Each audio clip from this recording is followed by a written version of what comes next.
¿Qué tal? ¿Cómo le va? Es un gusto saludarle nuevamente en este espacio de Catalejo, que es una coproducción de Canal 44 y el Centro Universitario de Ciencias Sociales y Humanidades. Catalejo es una mirada profunda hacia horizontes cercanos con el análisis, la perspectiva, la investigación de académicos y especialistas del CUCH.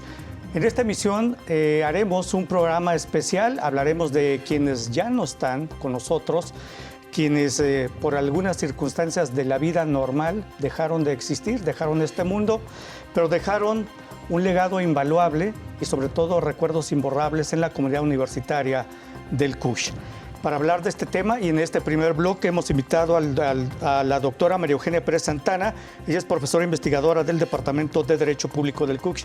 Doctora, bienvenida, gracias por estar con nosotros. Muchas gracias por invitarnos, muy amable. Muchas gracias. Y el doctor Carlos Ramiro Ruiz Moreno, director de la División de Estudios Jurídicos del CUCH. Doctor, bienvenido, gracias por estar con nosotros. Muy agradecido por su invitación y un placer estar aquí. Y bueno, pues habrá que recordar y hablar de la memoria de quienes en la División de Estudios Jurídicos o que estuvieron vinculados a este ámbito, pues se nos adelantaron en el camino, como se dice, y recordaremos a la doctora Josefina Callicó, al maestro Manuel Bailón, al maestro César Eduardo Uribe, al maestro Jaime Larios, al maestro Adán Romero, al maestro Salvador García, al maestro Cayetano Mercado Pérez, al licenciado José Carlos Mora López y al maestro Evaristo Jaime González. Doctora, iniciamos con usted. ¿Qué nos puede comentar de estas personas a quienes usted conoció en su momento? Mire, conocí a todos los maestros y en el cual yo me siento muy orgullosa de haberlos conocido porque fueron los que ya fallecieron, que son todos estos que ahorita se nombraron. Ellos eran unas grandes personas, unos grandes profesionistas, comprometidos con su profesión y con la docencia. Ellos siempre estaban capacitándose para tener nuevas estrategias didácticas para su propio quehacer académico. Sí. ¿Recuerda algún legado especial de alguno de las personas que mencioné, doctora? Sí, mire, el licenciado Manuel Bailón, él también era hijo de un maestro de la escuela, anterior Facultad de Derecho, y él también se especializó en la parte del derecho civil, muy importante, y el derecho notarial. Su papá también fue director de la escuela de la Facultad de Derecho, el licenciado Manuel Bailón González. Una excelente persona y muy capaz dentro de su propia profesión. ¿Sí? ¿Cómo lo veían sus alumnos? Los veían muy bien, porque siempre estaban al pendiente de su trabajo que ellos realizaban, de sus exámenes, de sus clases. Nunca faltaban a sus clases, siempre eran muy puntuales y me tocaba que siempre iban a preguntar. Ya llegó el licenciado Manuel Bailón, ahora su hijo, que en paz descanse, que es el que ahorita estamos mencionando.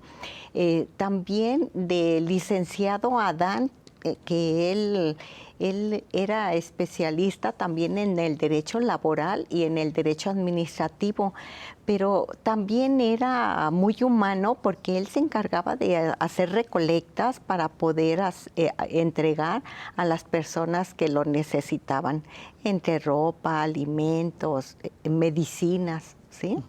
También también puedo mencionar al licenciado Alberto Romero Rivera, muy simpático. Él es especialista en la materia de derecho laboral.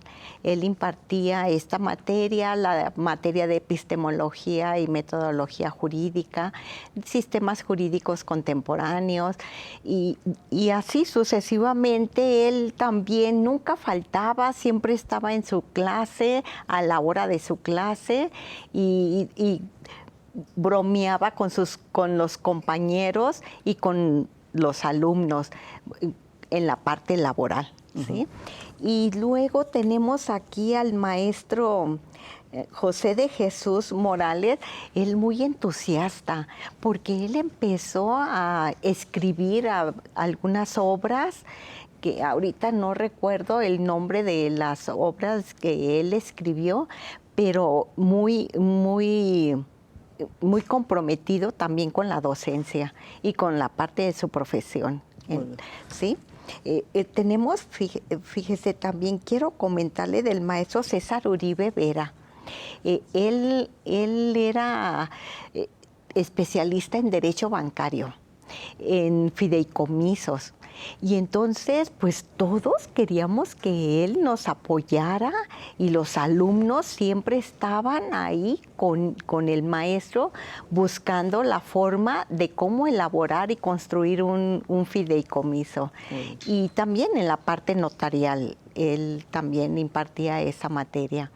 El maestro Cayetano Mercado Pérez, que él también acaba de fallecer. Sí, recientemente. Sí, él también era especialista en la materia de derecho civil. Él fue jefe de departamento de derecho privado y también todos los alumnos siempre lo buscaban muy comprometidos en la parte de la educación, de cómo impartir las clases, en la parte de la pedagogía, de la parte de las técnicas de enseñanza y de aprendizaje, que era lo que también él les inculcó a todos ellos. Siempre estaban muy al pendiente de los planes y programas de estudio. Muy bien. Muy pues muchas gracias, doctora María Eugenia Pérez Santana. Doctor Carlos Ramiro Ruiz Moreno, director de la División de Estudios Jurídicos.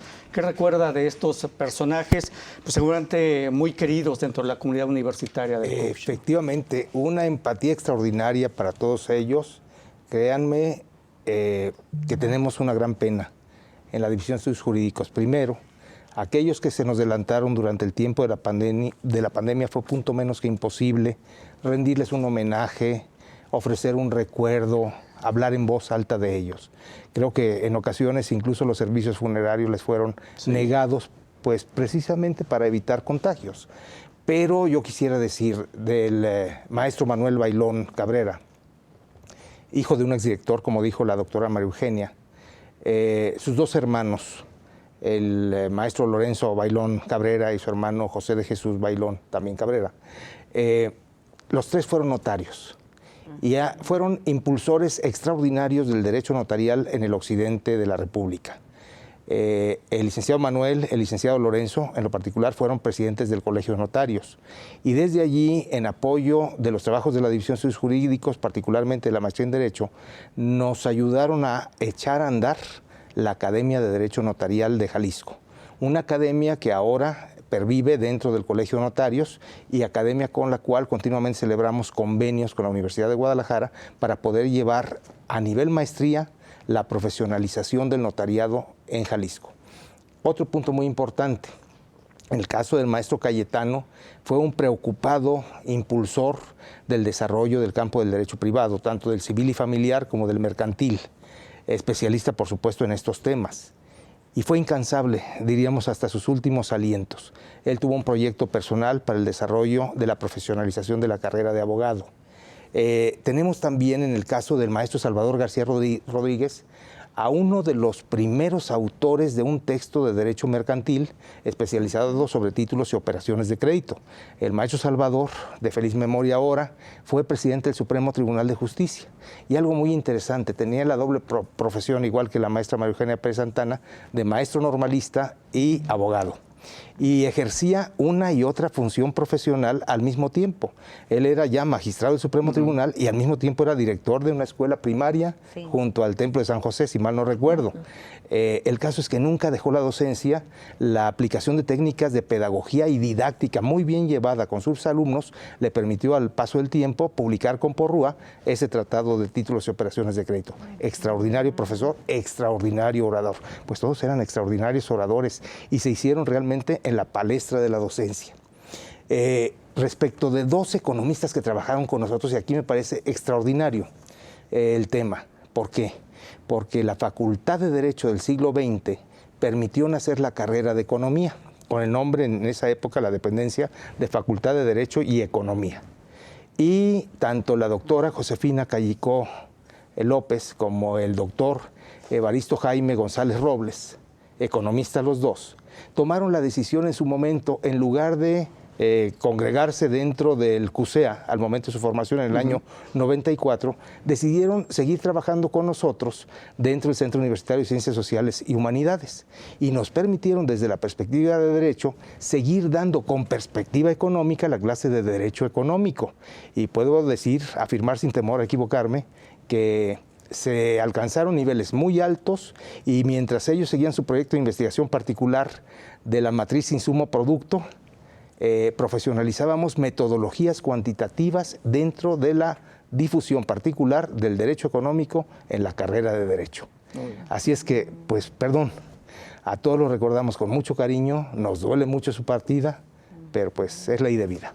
Y bueno, pues este merecido homenaje en memoria precisamente de ellos, de quienes ya no están con nosotros.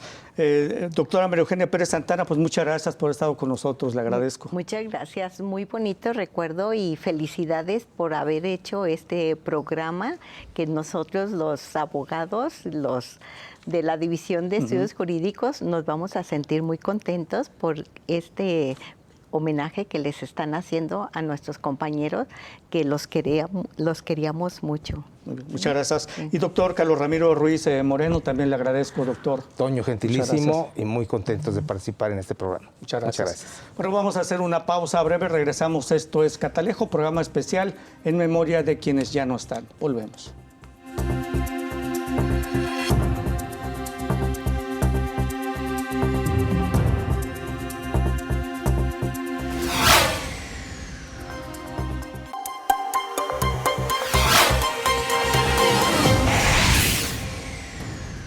Bueno, continuamos en Catalejo, coproducción de Canal 44 y el CUSH, en este programa especial en memoria de quienes ya no están.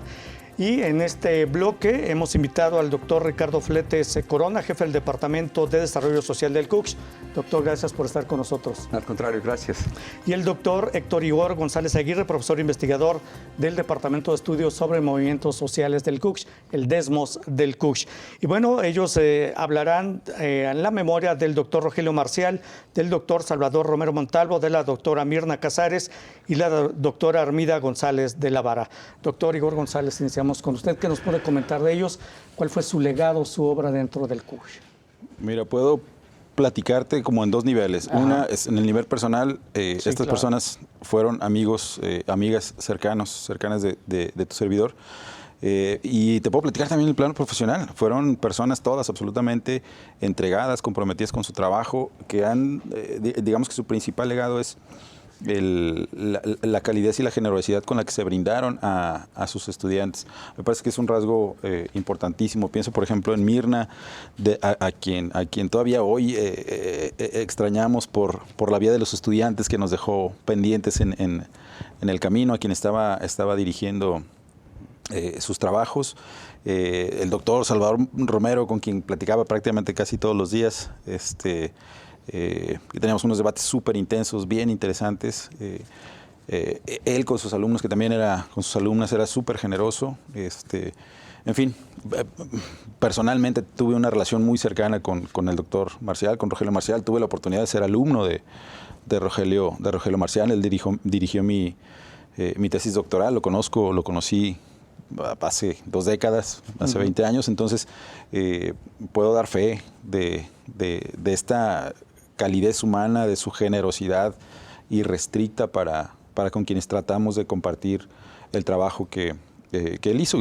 Gracias a él, junto con otros juvenólogos en México, se conoce a la población juvenil de este país y de otras latitudes. Pues Rogelio tuvo un importante renombre a escala internacional y además, insisto, era generoso con ese conjunto de saberes que él tenía. No solo generoso con su saber, sino con su biblioteca, lo cual en este campo de trabajo es algo complicado de encontrar, ¿no? Y seguramente esta relación con el doctor Marcial, que fue primero en el ámbito docente, luego quizá en el aspecto laboral, pues trascendió al ámbito personal, ¿no? Sí, definitivamente lo cuento entre mis mejores amigos junto con el doctor Ricardo Fletes, que también son las personas que he sido súper influyente en mi vida, en mi propio desarrollo profesional.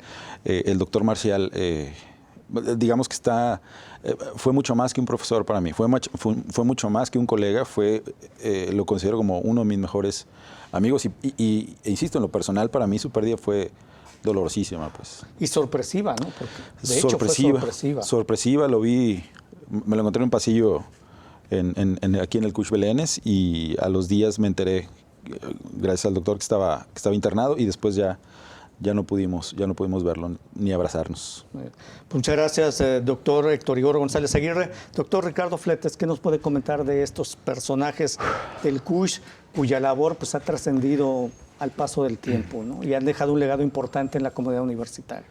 Sí, han sido todos y cada uno de ellos y de ellas pérdidas irreparables, ¿no? Yo creo que Cush ha sentido su ausencia, su baja, su fallecimiento, hay que decirlo, pues de una manera sensible, ¿no? No sé, ahorita que hablaba el doctor Igor, pues yo conocí un poquito antes a Rogelio Marcial, allá debe haber sido en 1990 en el Colegio de Michoacán, cuando él llegó a estudiar allá su maestría. Pues discutimos muchas cosas sobre asuntos de jóvenes, metodologías, estrategias de acercamiento con ellos, luego las cuestiones teóricas, cómo explicar a la juventud, de cuáles son las implicaciones de que los resultados de nuestras investigaciones queden a disposición de todo mundo, y curiosamente hay gente de gobierno que las utiliza, pero más para controlar, dominar, reprimir a estas poblaciones, a las juventudes, que para establecer programas. Algunos sí lo hacen, ¿no? Pero en general es desafortunado, y contra eso precisamente Rogelio Marcial era como un guerrero, porque peleaba en el plano teórico, ¿sí? Sobre estudios de decolonialidad en los últimos años, y se metía, iba a las manifestaciones, digamos, estaba involucrado, ¿no? Y había una cercanía no solo de edad, porque era joven, sino también de distancia, y lo que hoy le llamamos así como horizontalidad en el estudio, digamos, en las metodologías de acercamiento a las personas con las que trabajamos. Y Rogelio se identificaba mucho con ellos, los jóvenes se identificaban con él, y creo que con su partida perdimos un puente de contacto, de comunicación entre el mundo juvenil y el mundo de los adultos, ¿no? Y creo que nos hace falta en ese sentido. Y la acotación que decía, doctor, que va a ser ya un año de esto, ¿no? Exactamente. Muy rápido se pasó el tiempo. 27 de mayo nos dejó. Dentro de 2 meses va a ser un año, entonces ha sido muy complicado. Es muy complicado hablar de él. Por supuesto. ¿Alguna anécdota que quisieran recordar, doctor Igor, de alguno de ellos? Anécdotas. Bueno, el doctor Salvador Romero Montalvo, la última vez que nos vimos me tocó presentar un libro de él. Poco después me enteré que estaba enfermo. Lo veía a la pasada en los pasillos, nos saludábamos de cuando en cuando, hasta que desafortunadamente me enteré de su partida. Con él compartía justamente estas cuestiones de presentaciones de libros, y de Rogelio tengo muchísimas. Te puedo contar de las ocasiones en que en algún lugar por ahí de Zapopan resolvíamos el mundo entre un trago de cerveza y otro. Entonces, muchísimas.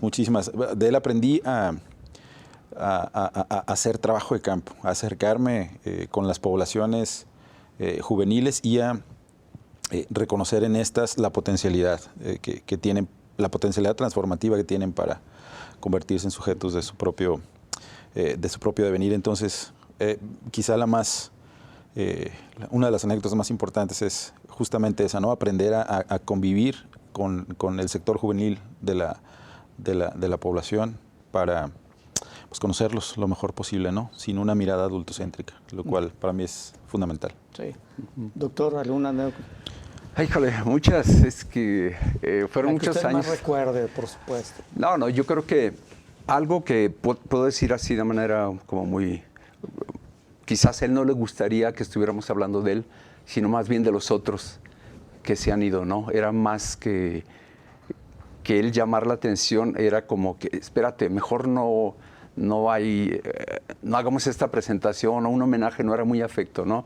Pero bueno, ahora no está ahí, entonces no puede impedirnos. Digamos que no le gustaba el protagonismo. No, prefería estar abajo, detrás, junto con los jóvenes, y desde allá pelearse, entender, comprender. Tenía una cercanía muy afectiva con los jóvenes, muy comprensiva, cosa que desafortunadamente no se da mucho, como decía el doctor González, pues de él aprendimos muchas cosas, ¿no?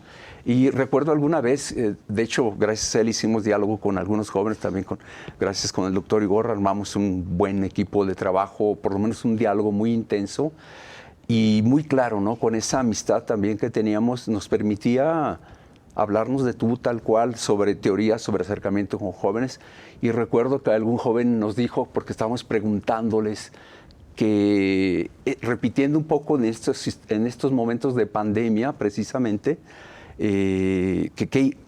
cuál era su plan, su proyecto de vida, y nos decía un joven, qué raro que nos pidan que definamos un proyecto de vida, el futuro, si nos están moviendo el tapete, no nos garantizan el presente y queremos que estemos pensando en el futuro.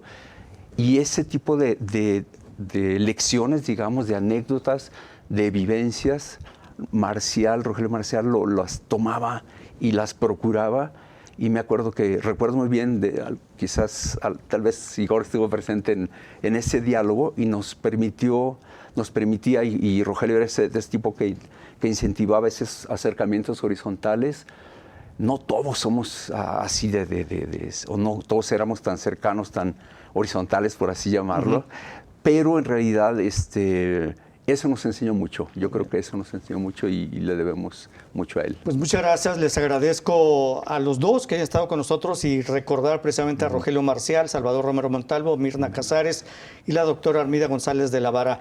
Doctor Igor González Aguirre, profesor investigador del Desmos, muchas gracias por estar con nosotros. La orden, gracias. Hasta luego. Y doctor Ricardo Fletes, jefe del Departamento de Desarrollo Social del CUSH, también doctor, gracias. Gracias a ti, hasta luego. Bien. Hacemos una pausa breve, regresamos en este programa especial en memoria de quienes ya no están. Regresamos.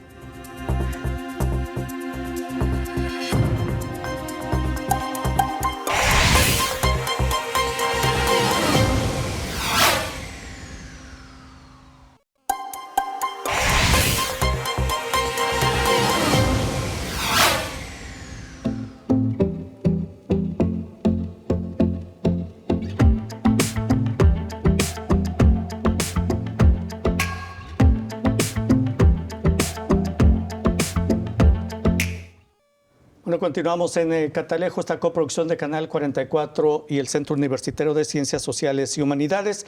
Este programa especial en memoria de quienes ya no están. Y en este bloque, nuestros invitados hablarán de la doctora Raquel Moreno Pérez, de la maestra Carolina Valdés Rizo y del doctor Antonio Sandoval Ávila, de su legado, de su obra y cómo trascendieron ellos en el CUSH. Para ello hemos invitado a la doctora Carla Padilla Martínez, profesora investigadora del Departamento de Estudios Internacionales del CUSH. Doctora, bienvenida, gracias por estar con nosotros. Gracias por la invitación, gracias por el homenaje. Y también el maestro José Antonio Elvira de la Torre, secretario académico de la División de Estudios Políticos y Sociales del CUSH. Maestro, bienvenido, gracias. Gracias, muy amable. Por estar con nosotros. Doctora, pues iniciamos con usted. ¿Qué nos puede comentar de estos personajes que ya mencionamos? Bueno, particularmente me gustaría hablar de la maestra Raquel Moreno Pérez. Ella fue una investigadora pionera en una línea de investigación muy importante sobre paradiplomacia y internacionalización de gobiernos locales.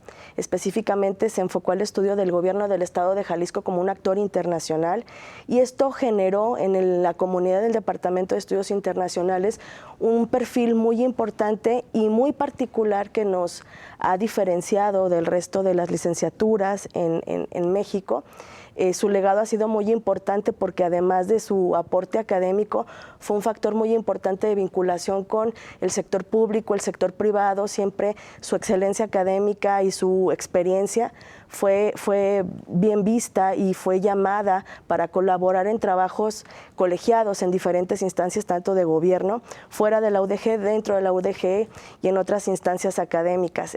Su legado fue muy importante porque a partir de ella llegaron varios profesores a nutrir una línea de investigación donde ella fue pionera, y que ahora tenemos una maestría que fue resultado de esta línea de investigación que ella abrió, que es para diplomacia, gobiernos locales y acción internacional de actores locales también. Sí. Su calidez humana, bueno, qué decirlo, ¿no? Su calidez Bueno, yo su lo que puedo calidad. comentar de ello, no tuve el gusto de conocerle, pero recientemente hubo un acto académico, además de que murió ella muy joven, Sí.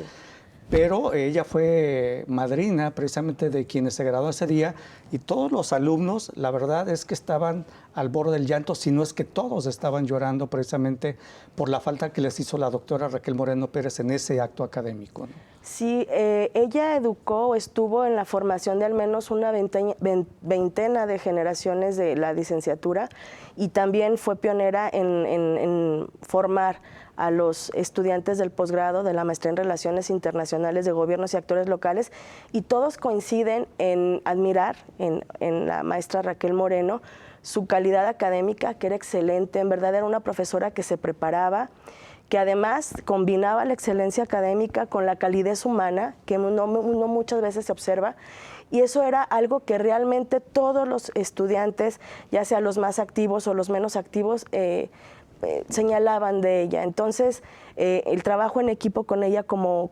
colega, como docente, también era un ejemplo para muchos de nosotros en la comunidad del departamento, porque veíamos cómo se preparaba, cómo se actualizaba y cómo se vinculaba de una manera muy humana, con mucha exigencia académica con los estudiantes. Y esto, pues bueno, no es común verlo en muchos profesores, ¿no?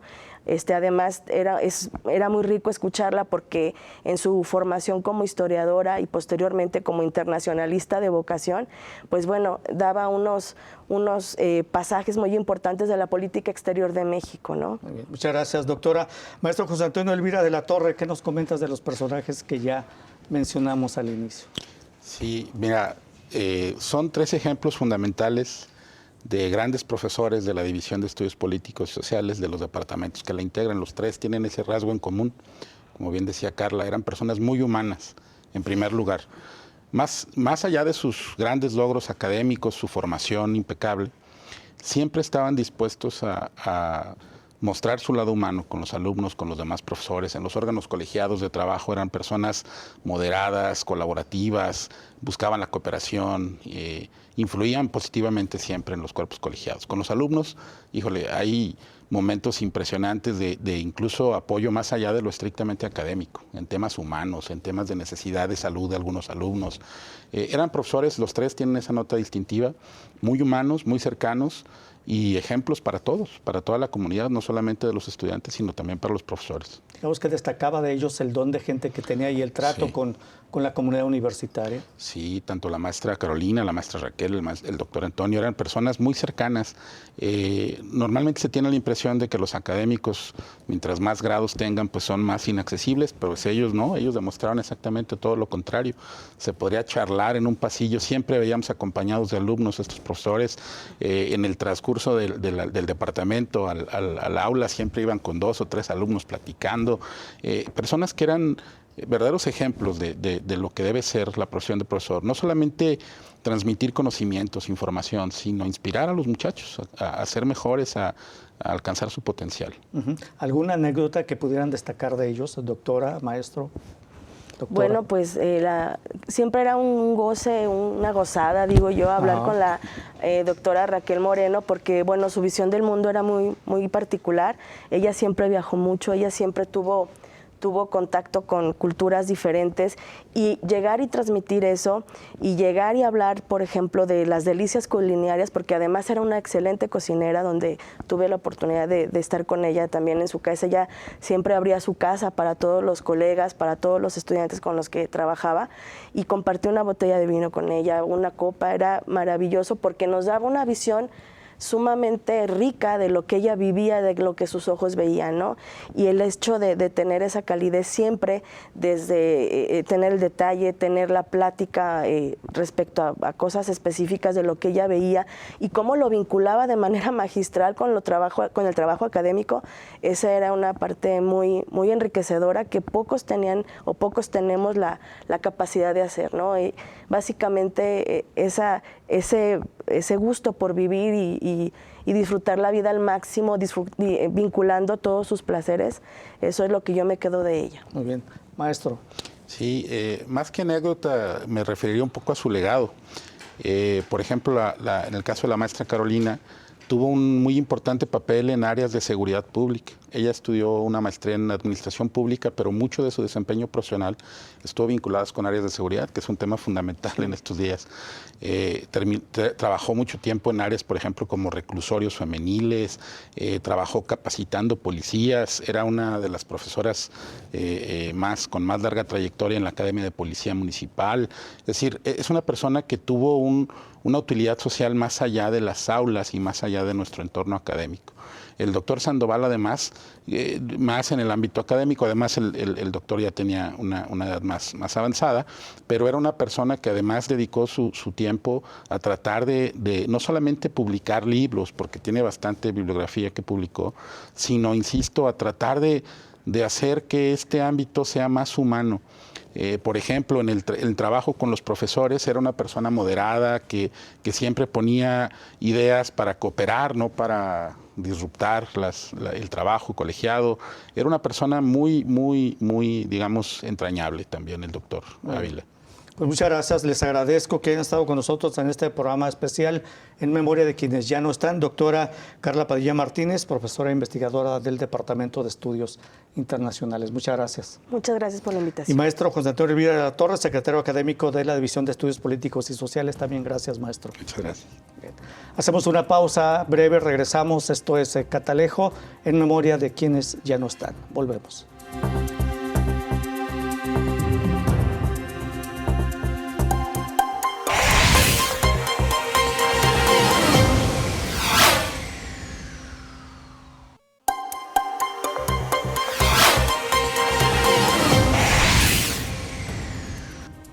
Continuamos en Catalejo, coproducción de Canal 44 y el CUCH, el Centro Universitario de Ciencias Sociales y Humanidades. En este programa especial, en memoria de quienes ya no están, hablaremos en este bloque del doctor Juan Antonio Lira Aguirre, del licenciado Miguel Ángel Ortuño, del doctor Carlos Bebbia Romero, y para ello hemos invitado a la doctora Patricia Córdoba, directora de la División de Estudios Históricos y Humanos del CUCH. Doctora, bienvenida, gracias por estar con nosotros. Muy buenas noches, gracias a ti, Antonio, por la invitación. Y la doctora Luz Eugenia Guadalupe Aguilar González, jefa del Departamento de Letras del CUCH. Doctora, también gracias por estar con nosotros. Buenas noches. Y bueno, ustedes ya me dijo, doctora, que va también a hablar de otras personas más que se nos adelantaron el camino, pero que tuvieron un legado importante, trayectoria importante y dejaron recuerdos imborrables dentro de la comunidad universitaria en el CUCH. Así es de que iniciamos con usted, doctora. ¿Qué nos puede mencionar de estos personajes? Claro.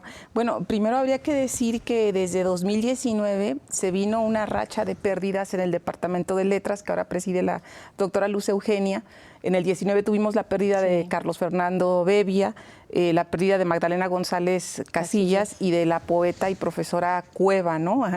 Y tuvimos un paréntesis que fue el 2020, pero ahora en 2021, pues la pérdida de Juan Antonio Lira, profesor de literatura jalisciense, y tuvimos también la pérdida de Víctor Manuel Pasarín, que es un personaje que muchos universitarios conocen porque era editor de la Gaceta Universitaria, pero él tiene una historia también en la antigua Facultad de Filosofía y Letras, porque a fines de los 80s, Víctor Manuel Pasarín llega con Ricardo Yáñez para formar un centro de escritura creativa. Entonces también tenemos su pérdida y, por supuesto, la de Ángel Ortuño, que era una presencia dentro del centro universitario, pues en la licenciatura de escritura creativa, pero también en el departamento de letras, porque se hacían varios proyectos. De hecho, en el 2020, cuando teníamos apenas 2-3 meses de iniciada la pandemia, si recuerdas, la vicerrectoría comenzó con el proyecto de los webinars o webinars, y me tocó coordinar uno sobre COVID y literatura. Y él estuvo presente y su presencia causó muchísimo revuelo porque Ángel Ortuño, ahora sí que entre la selección de ser un fama o un cronopio, Ortuño era un cronopio, era un ser lleno de vida. Ahora sí que el aire, las cosas, cualquier detalle le hablaba para producir poesía, y dejó un gran hueco porque era amigo entrañable de muchos miembros de la comunidad de letras. De mí, en lo personal, me sorprendió y me dolió bastante. Todavía no sentimos que superamos eso. O sea, el poeta Ortuño, fuera de la comunidad de Guadalajara, pues es una ausencia que nos sigue doliendo, ¿no? Su irreverencia, su calidad literaria, poética, su calidad humana, pues son un gran hueco. Entonces están Víctor Manuel Pasarín, también novelista, ensayista, tallerista. Él pasó así como a la fama por un libro que escribió sobre los personajes que había tallereado Juan José Arriola, porque Víctor Manuel Pasarín era de Ciudad Guzmán, aunque él le gustaba decir que era de Zapotlán el Grande. y ese libro le dio cierto renombre porque entrevistó a personalidades como Federico Campbells, ¿quién más? Federico Campbells, se me van ahorita los nombres, Alejandro Aura, escritor José Agustín, y tuvo toda una vocación de hacer talleres literarios. Entonces, por un lado está su trayectoria como editor dentro de la Gaceta Universitaria, pero fue un tallerista, un escritor. Poesía no escribió, pero sí narración, ensayo. Hay muchas historias que contar. Con Víctor Manuel Pasarín, a fines de los 80s, pues nosotros gozábamos aquí de la presencia de Jaime López, te acordarás, Luz Eugenia, sí. Gozábamos de la presencia de Betsy Pecanins, y recuerdo un concierto que dio en una carpa a un costado del Cushla normal, Betsy Pecanins con Jaime López, y Víctor Manuel Pasarín hizo una crónica hermosísima que todavía se puede encontrar por ahí en las redes. Entonces fue todo un personaje, Pasarín. Entonces ahora sí que tenemos vacíos que no vamos a poder llenar mucho en el mundo de las letras. Por supuesto. Sí. Muchas gracias, doctora. Doctora Luz Eugenia Guadalupe Aguilar González, ¿qué puede comentar del doctor Juan Antonio Lira Aguirre? Y le pregunto esto concretamente de él, porque el rector general lo mencionó en el informe, en el tercer informe de trabajo del doctor Juan Manuel Durán, rector del CUSH. Lo mencionó a él en específico. Sí. Bueno, él era un profesor querido de letras, no tenía mucha antigüedad, de hecho, en el departamento. Sin embargo, él se especializó en literatura jalisciense, eran las clases que daba, jalisciense del 19, del 20, y bueno, era un profesor callado, dedicado a sus clases, a sus alumnos, no hacía como muchas migas entre nosotros, pero sin embargo era muy colaborativo cuando nosotros le pedíamos algo, alguna reunión, etcétera, él siempre estaba ahí. Y bueno, cuando me tocó a mí ser coordinadora de la carrera, pues él fue y me dijo, ¿sabe, doctora? Yo quisiera dar otra cosa además de jalisciense. Y le dije, ¿qué le gustaría dar, maestro? Y me dijo, algo que tenga que ver con la música. Le digo, ¿cómo con la música? Sí, con la música y la literatura.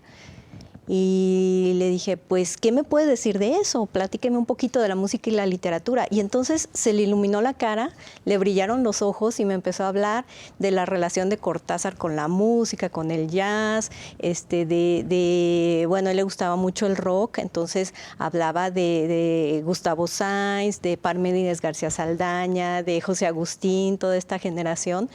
Y dice, es que yo voy a ver todo eso que tiene que ver con el rock y la literatura. Y entonces le dije, pues adelante. Y no lo podía creer el profesor. Entonces, ya que empezó a dar la clase, pues se llevaba su grabadora, les ponía música a los chicos, etcétera. Y entonces entabló una relación distinta con los estudiantes, ¿no? Y una manera distinta de impartir clases, de impartir, ¿no?, la clase, y era una faceta que no conocíamos de él. Entonces, a partir de eso, como que él se sintió más integrado. Y después hubo un evento de Yáñez, ¿te acuerdas? Sí, claro. Donde también nos habló de Yáñez, y bueno, la doctora lo organizó, y nos habló de Yáñez y la música, de la musicalidad dentro de su trabajo. Y entonces él era un melómano. No lo conocíamos, no conocíamos esa faceta hasta que él se empezó a acercar a nosotras y empezó a cambiar su dinámica y sus temas de clase. Muy bien.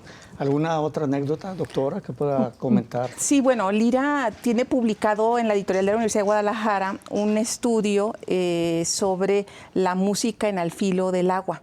Entonces, él, como en alusión a lo que señala Luz Eugenia, él hacía comparaciones del nivel de musicalidad en Rulfo, el nivel de musicalidad en Agustín Yáñez, ¿no? Y él decía, por ejemplo, que Rulfo le caracterizaba el silencio, ¿no? O sea, y hace alusión también a los murmullos como una forma de ritmo, pero que en el caso de Al filo del agua, pues como sabemos nosotros, los estudiosos de la lengua y la literatura, la eufonía es una característica de Al filo del agua, ¿no? O sea, el hecho de que Agustín Yáñez haya sido el iniciador de la estrategia de flujo de conciencia en la literatura mexicana, porque algunos creen que es Rulfo y no, en realidad es en los 40 con Al filo del agua Agustín Yáñez.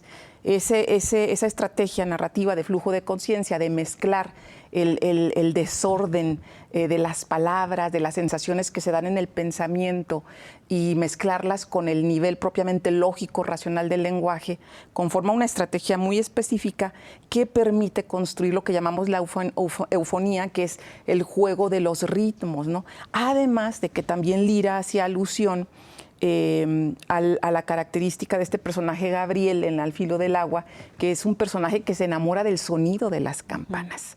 Entonces, ciertamente, tanto como Lira, o mejor dicho, Lira se enamora del aspecto también melómano de Agustín Yáñez, ¿no? Porque no solo ahí, sino en otra de sus novelas, La creación, pues la presencia musical se dice incluso que la compuso escuchando siempre una sinfonía de Wagner, si mi memoria no me traiciona. Entonces, pues era un amante, como bien señala la doctora. Pues muchas gracias. Desafortunadamente se nos terminó el tiempo en este bloque para hacer este reconocimiento en memoria de quienes ya no están, de la División de Letras, muy cercanos a ellos.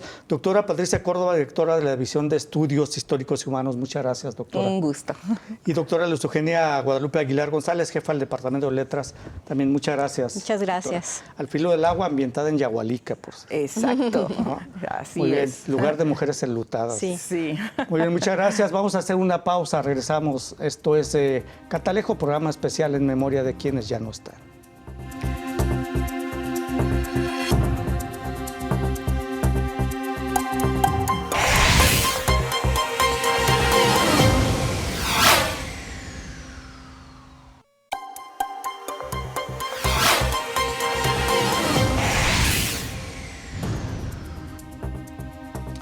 Continuamos en este programa especial en memoria de quienes ya no están en Catalejo, coproducción de Canal 44 y el CUCH.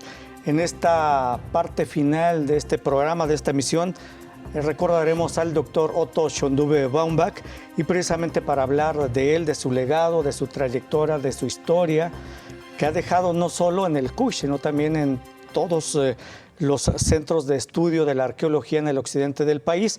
Hemos invitado a la doctora Susana Ramírez Urrea, profesora investigadora del Departamento de Estudios Mesoamericanos y Mexicanos del CUCH. Doctora, bienvenida, gracias por estar con nosotros. Muchas gracias por la invitación y muy contenta de estar aquí. Bueno, y antes de que la doctora nos platique de todo lo que hizo el doctor Otto Schönduwe, vamos a recordar un fragmento precisamente porque tuvimos la fortuna de tener al doctor Otto Schönduwe en este espacio de Catalejo hace algunos meses, concretamente en febrero del 2020, previo al periodo de la pandemia, en el que este programa pues se suspendió precisamente por esta pandemia de COVID-19. Posteriormente retomamos este proyecto, pero el doctor Otto Schönduwe nos acompañó. Fue febrero del 2020 y este es parte de ese programa especial en el que también participó la doctora Susana Ramírez Urrea. Vamos a recordar al doctor Otto Schönduwe aquí en Catalejo.